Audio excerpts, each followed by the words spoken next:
Sweden should support the struggle in Ethiopia, and everyone in Sweden should tell what's going on in Ethiopia. And you're doing a very, very important manifestation here, and it has to continue, and it has to spread to other countries, and it has to be victorious in Ethiopia. Thank you. Personer dött i Oromia, helt enkelt. Och den etiopiska regimen säger att det bara är 5 stycken som har dött. De säger att det är terrorister som ljuger. Men det är regimen i Etiopien och Addis Abeba som ljuger. Både Amnesty, Human Rights Watch och andra människor som är otroligt tydliga. Det är de som pratar sanningen och de i Addis Abeba ljuger.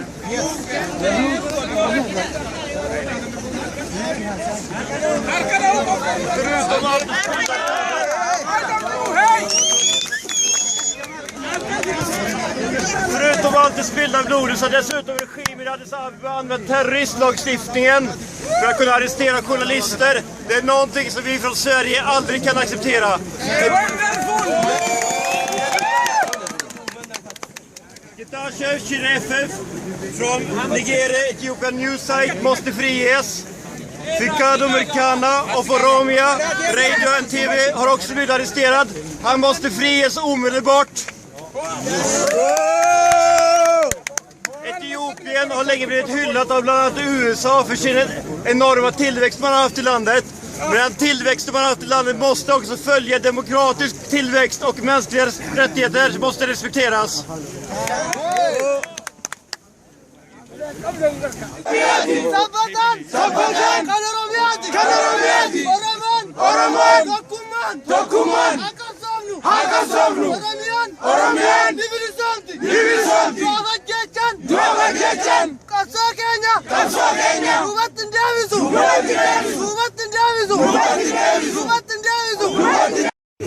Stop! Stop! The dictator! In Ethiopia! In Ethiopia! Human rights in Ethiopia! We need freedom! In Ethiopia! We need freedom! Demarcation! Stop demarcation! Stop demarcation! Stop demarcation! Stop demarcation! We need freedom! We need freedom! We need freedom! We need freedom! We need justice! We need justice! We need justice! Oslo Yare! Oslo Yare! Oslo Yare! Yoromon is Magdalikum! Yoromon is Magdalikum! Yamaran is Magdalikum! Yamaran is Magdalikum! Yahum is Magdalikum! Afalatanikum! Yamostar Plana Masayinat Musana Marakikum! Stop demarcation! Stop demarcation! Stop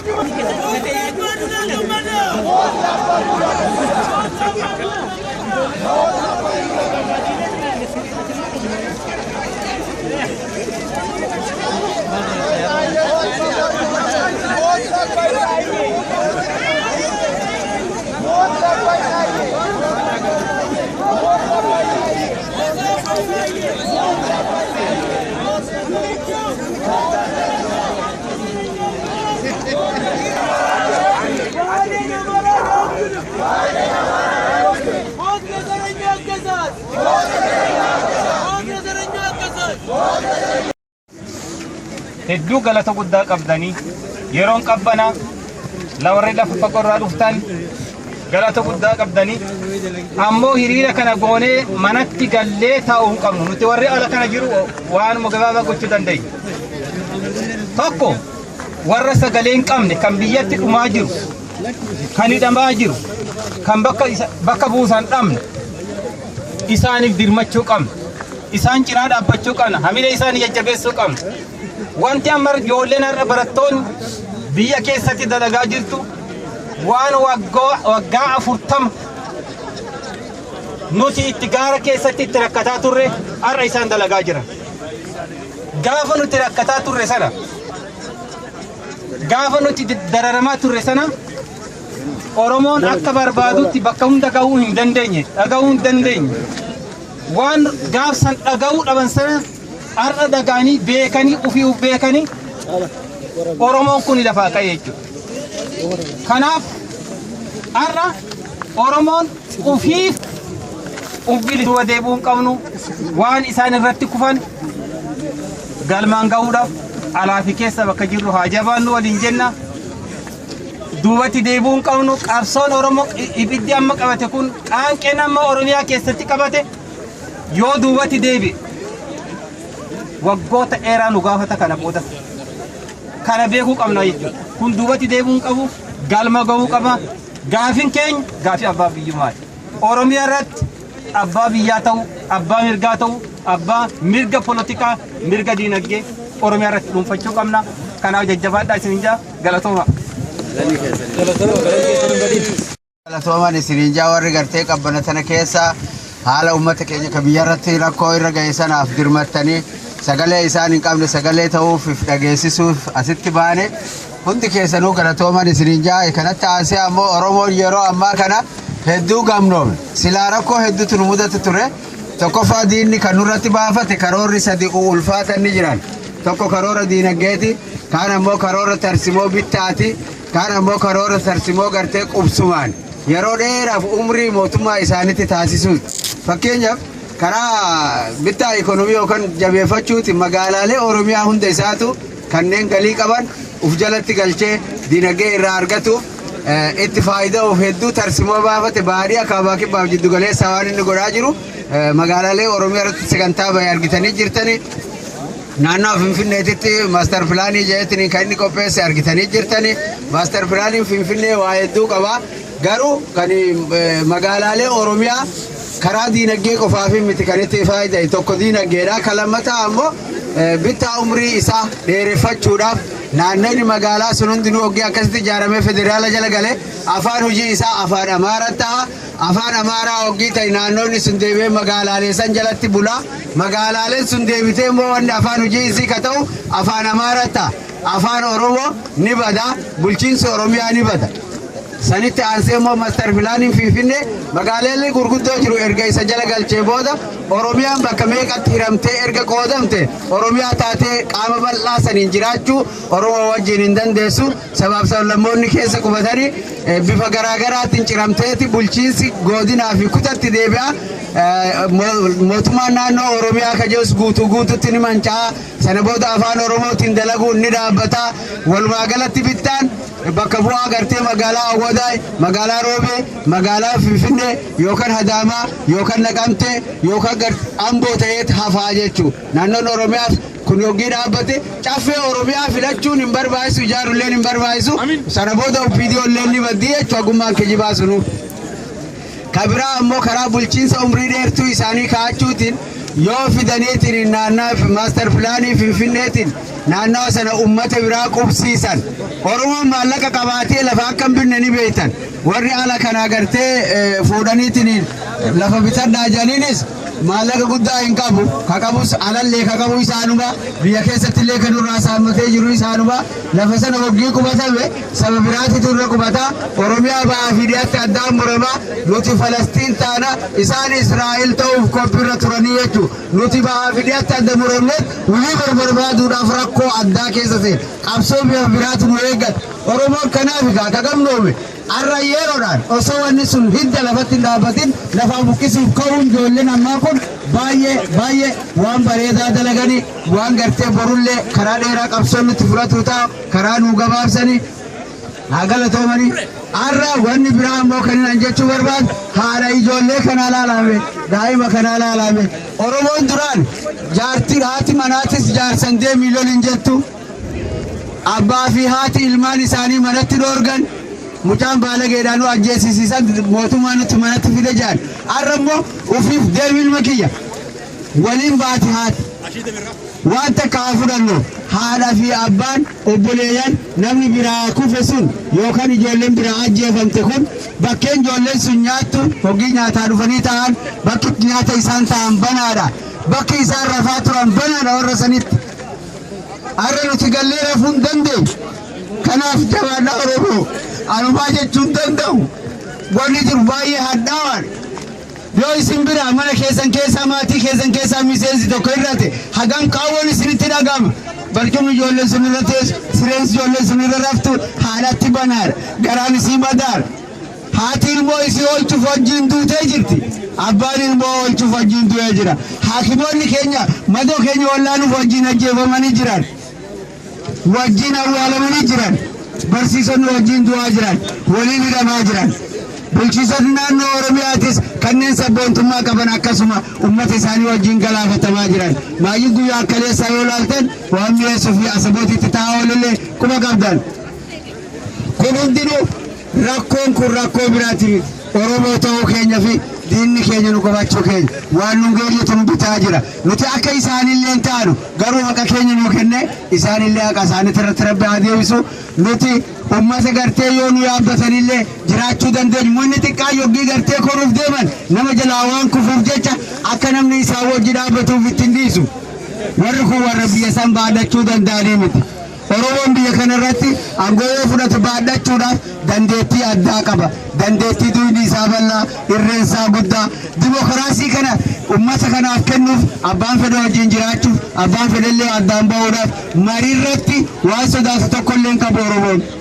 Namatu na kuffisaa, namatu na mo'ata sagalee taanaan karaa fedheenuu waan hin sodaanneef warri kun wanni nama ajjeesaniif wanni bakka sanirratti dooniif tokko humna nama isaaniiti sodaattuudha. Yoo dimokiraasiif karaa baran, yoo waltajjii mariitiif karaa baran, yoo karaa nagayaatiin namaa wajjin maraasanii karaa koo fixatan taate bakka sanitti sagaleen isaanii waan hin argamneef waan hiree gartee achirra jiraachuu waan hin argamneef jecha dirqiidhaan nama bitanii moohuu qawween of jalatti bulchuu akka isaan itti yaadan ammoo waan kaleessa ofii turan ni dagatan.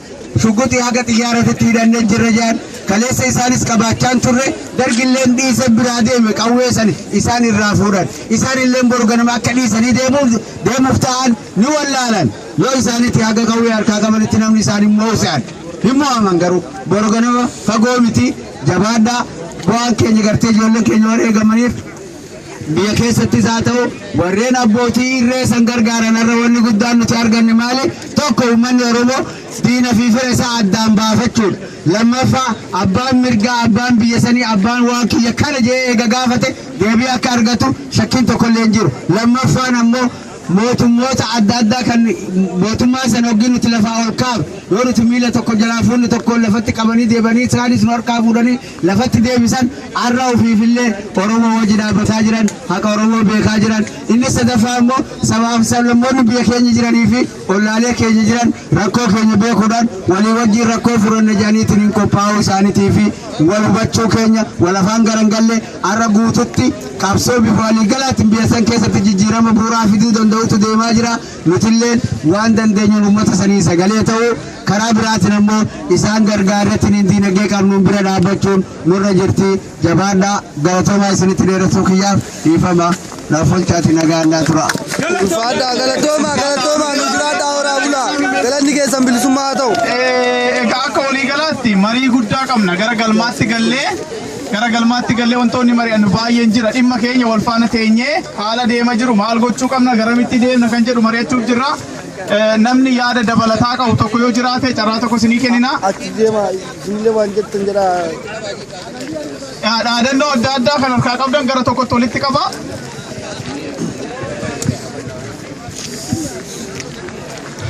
Ayilee galatooma.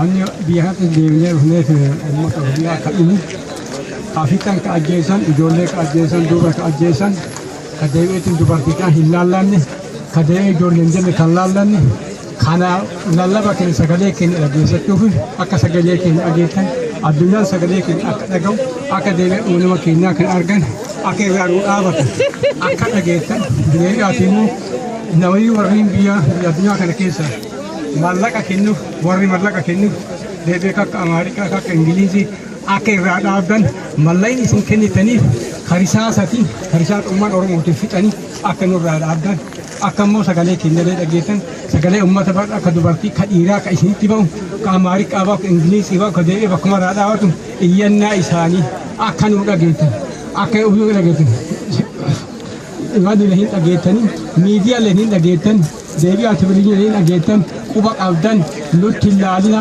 hin cal'isina nurraa dhaaba biita Oromooti Finfinneen Oromooti masamiraa nurraa akka dhaabatu haganaan biyya fixan kan irra biyyarraa fixee biyyarratti deemanii irratti dhaaba irra deeman kan irraa fixan yoo irraa fixan biyya baati irratti galchisan biyya abbaa biyyaa kan biyya jiru irraa fixanii kan irratti galchisan kan isin galfatan warra abbaa dinagee hedduu kan maal warra irratti uumameetiin hin jaysan kan irratti guddate kan deemee kaakayyuu abaayuu kan irraa baaftanii kan itti galchan akka nurraa dhaabdan akka nurraa dhaabdan kanaaf sagalee keenya dhageessatti uumneetti hin jenne nu ammallee warri biyyaatiin dhaama warra biyyaatiin nu ammallee humna teennan sagalee keenyan humna teenyan isin irraa nu jabaadha innan warra biyya keenyaa ka jiru kan bitti jiran isinuu beeytanii gubbaa jirtanii dhaabattee jirtanii nullee isin irraa hafnu sagalee keenya isin irraa hafnu humna teen hafnu jabaadha nyaan amjarri kun martii warra beekumsa ka dubartii ka jaarsaa ka jiru kun warra timirtii qabu kun warra jaarsummaa beekumsa qabu kun martii dhufee as dhaabattu iyyuun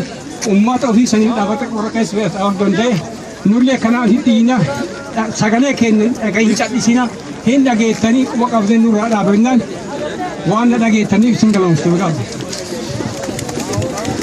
ዲክተር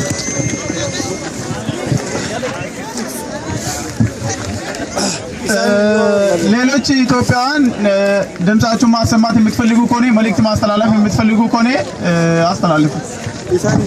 እሺ አመሰግናለሁ። እኔ በኢትዮጵያዊነት ያለኝን አስተያየት ለማካፈል ወደ እናንተ የመጣሁት በጣም የሚያስደስትና በጣም ለየት ያለ ቀን ለዛሬ ለኢትዮጵያውያኖች በሙሉ ድል የሆነልን ቀን ነው እና ለወያኔ ላለፉት 25 ዓመታት እርስ በርሳችን እንድንባላ ምንም በሌለበት ነገር ሁላችንም የጎሪጥ እንድንተያይ የተደረገበት ዘመን ያበቃለት ቀን ነው ብዬ አስባለሁ። ይሄ ታላቅ ቀን ነው እና ይህንን ቀን በእውነት እያንዳንዳችን በውስጣችን በቅንነት ተቀብለን ሁላችንም በአንድነት ካልቆምን ዛሬም ነገም ወደሚቀጥለውም ጊዜ ወያኔ ያንኑ አይነት ተግባሩን ከማድረግ ወደ ኋላ የማይል መሆኑን ተረድተን ሁላችንም እጅ ለእጅ ተያይዘን ልዩነት ቢኖረን እንኳን ልዩነታችንን እያጠበብን በሚያስማሙን ነገሮቻችን አንድ የሆንን የሚቀጥለውን ጊዜያችን የተሻለና ውብ የሆነች ኢትዮጵያ ለልጆቻችን እኛ በአውሮፓ እየኖርን ነው። የኛ ልጆች የኛ ቤተሰቦች የኛ እናቶች አባቶቻችን ኢትዮጵያ ውስጥ ነው የሚኖሩት። እኛ እዚህ ካልተስማማን እኛ በተለያየን ቁጥር ወያኔ እነሱን ከመግደል ወደ ኋላ ማይል ስለሆነ የኛ አንድነት እርስ በርስ መያያዛችን ለቤተሰቦቻችን ትርፍ ነው እና ያንን አስበን ሁላችንም ቀን በቀን አዳዲስ ነገሮች ሲኖሩ አዳዲስ ኢንፎርሜሽኖች ሲኖሩ መለወጥ መቻል አለብን። ያንን ለማድረግ ደግሞ ሁላችንም ዛሬ ያደረግነው ለአንድ ቀን ሰላማዊ ሰልፍ ብቻ መሆን የለበትም። ቀጣይ የሆነ እርስ በርስ የምንገናኝበት አንዳንድ ቦታ የምንነጋገርባቸውን ነገሮች ማመቻቸት መቻል አለብን። በጣም ደስ ይላል። እናከብራችኋለን፣ እንወዳችኋለን። ሁላችንም አንድ ነን። ኢትዮጵያ የሁላችንም ቤት ነች። ሁላችንም ኢትዮጵያ ውስጥ ነው የምንኖረው። ዛሬ ስዊድኖች ሲጠሩን ሁላችንን እኔን አማራ ብሎ አይጠሩኝም፣ ወንድሜን ኦሮሞ ብሎ አይጠሩትም። ኢትዮጵያዊ ነው የምንባለው እና ያንን ሁላችንም ያን ኢትዮጵያዊነት የሚለውንም ውስጣችን አውጥተን ኦሮሞነታችን እንዳለ ነው፣ ክብራችን ነው፣ መጠሪያችን ስለሆነ ማለት ነው። አማራነቱ መጠሪያው ነው፣ ጋምቤላነቱ መጠሪያው ነው፣ ጉራጌው መጠሪያው ነው እና ያንን የኢትዮጵያዊነት የሚለውን ግን ትልቅ የሆነውን ስም ኢትዮጵያ የምትባለው ቤታችንን በጋራ የምንመሰርት ሰዎች መሆን መቻል አለብን። ሁላችንም እርስ በርስ ካልተያያዘን ለቀጣይ የሚኖረን ድል እንደ 97ቱ በ97 እንደዚሁ ታላቅ ንቅናቄ ተነስቶ ነበር እናስታውሰዋለን አይደል? እና ዛሬ የሚቀጥለውን ጊዜ እንዲያጥር እንዳለፈው ጊዜ እንዳይቋረጥ ቀጣይ የሆነ አንድነት እርስ በርስ የምንቆምበት ጊዜ እንዲኖረን ለሁላችሁም ጥሪ አቀርባለሁ። በጣም አመሰግናለሁ። ድል ለኢትዮጵያውያኖች፣ የሞቱትን እግዚአብሔር ቤተሰቦቻቸውን ያጽና። ወዳችኋለሁ። አመሰግናለሁ። dhaamsa keenya ammoo asitti gabaa walitti fideera. Kanaaf gabaa teenya shamatannee galla jechuudha. Galatooma yaadni dabalataa jiraate. Anuma gabaabduu dubbadha. Wannan dubbadhu keessattuu uummanni Oromoo fi uummanni Amaaraa wal qabachuu qabanii sababni an kana jedhuunis maali? Waa wayyaanee saboota kana lamaan taargetta godhatteef jechuudha. karaa biraatiin akkuma jaalibsaa magarsaa dubbatee biyyi suni biyya afaan mootummaadha afaan amaaraa itti dubbatamu biyyi mana hidhaadha afaan oromoo itti dubbatamu biyyi warra nama hidhu afaan tigiree itti dubbatu jechuudha. Kuni dhaabbachuu qaba. Kuni dhaabbachuu qaba. Biyyi namni itti hidhamu itti tumamu afaan tigiranyaa biyyi namni hidhamu ammoo afaan oromoo afaan mootummaan ittiin dalagu ammoo afaan amaaraa kuni diigamuu qaba. Diigamuu qaba kanoo jechuu barbaadan galatooma. Egaa galatooma hundi keessanuu Oromoo warri yaada kennachuu gumaachuu barbaadan as koottatti yaada keessan gumaachadha. Oodhaaf Maamud Adam Said.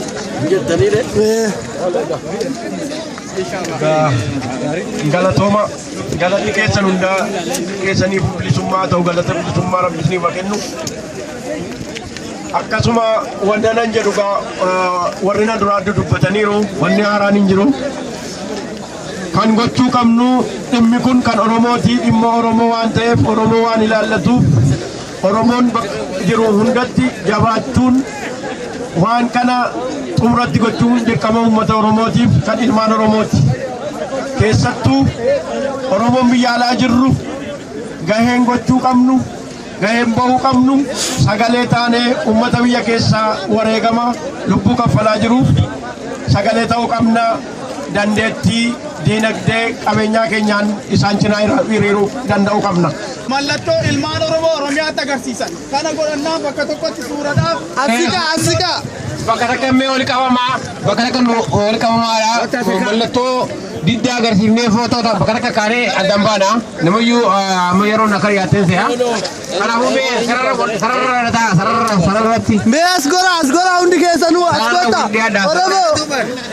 Oromoo as dirmada. Gamana warri gamana jiran hundinuu gamana hootaa tara takka gamana hootaa gamana hootaa suuraa diddaadhaa bakka takkatti kaanee si adda yaana namayyuu Kaajira suuraan kaajira viidiyoon waraabamaa jira. Akka namayyuu mul'atutti adda bal'isaa kanatti alaabaa lafaa fuudh adda bal'isaa addaan bal'isaa Maga warri foto kasu di sini foto kasak jalurti. Kadidara. Jedhame say no.